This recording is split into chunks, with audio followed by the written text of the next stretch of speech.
بسم اللہ الرحمن الرحیم۔ السلام علیکم دوستوں۔ ایک شخص کو اللہ تعالیٰ نے بہت مال و دولت عطا کیا تھا۔ اس کے پاس اتنی زمین تھی کہ 3 ریلوے اسٹیشن اسی کی زمین پر بنے ہوئے تھے۔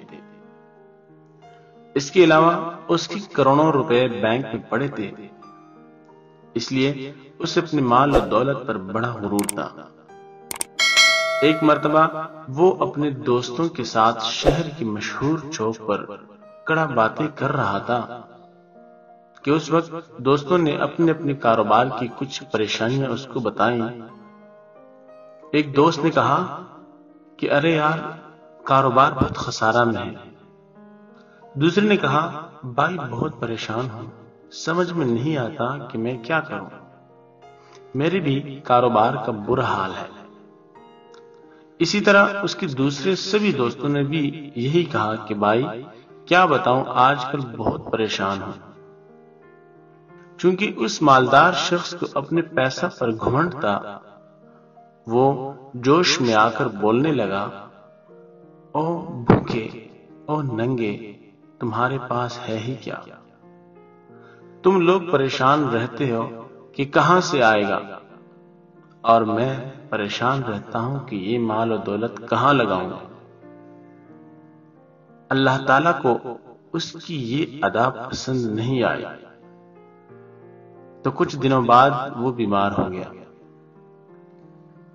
اور اتنا زیادہ بیمار ہوا کہ چند مہینوں کے بعد خود تو اس دنیا سے چلا گیا اور اپنے پیچھے ایک بیٹا چھوڑ گیا۔ جب اس کا بیٹا جوان ہوا تو پھر کیا تھا، سر پر باپ کا سایہ نہ تھا، اور باپ کی چوری ہوئی کروڑوں کی دولت اس کے پاس تھی۔ یہ دیکھ کر کچھ الٹے سیدھے لوگ اس کے دوست بن گئے، اور کچھ ہی دن نہیں گزرے تھے کہ ان دوستوں نے اس کو برائی اور گندگی کے اڈوں پر لے جانا شروع کر دیا۔ پھر وہ دھیرے دھیرے برائی کا اتنا عاشق ہو گیا کہ شراب، جوا وغیرہ کی اس کو لت لگ گئی۔ شراب پیتا رہا، جوا کھیلتا رہا، ایک ملک سے دوسرے ملک کی سیر کرتا رہا اور مستیاں اڑاتا رہا۔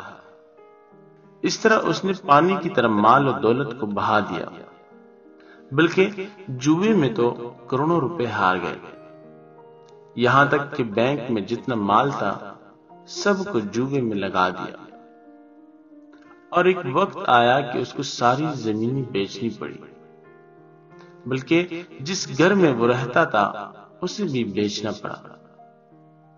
اب اس کے پاس نہ اپنا گھر اور نہ ہی کھانے کے لیے اس کے پاس کوئی چیز تھی۔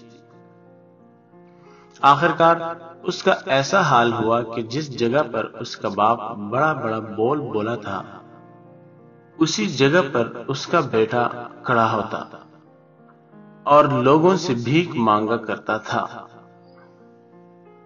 دوستوں، یہ مال و دولت، یہ صحت و تندرستی، یہ راحت و آرام، یہ علم و ہنر، ساری چیزیں اللہ تعالی کی طرف سے دی گئی ہیں۔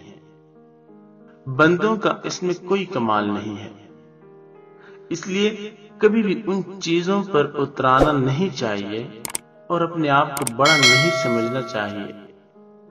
اللہ تعالیٰ چاہیں تو یہ ساری چیزیں پل بھر میں چھین لے، اس لیے دیکھو ہمیشہ چھوٹے بن کر رہو، اللہ تعالیٰ تمہارا مرتبہ بلند کریں گے۔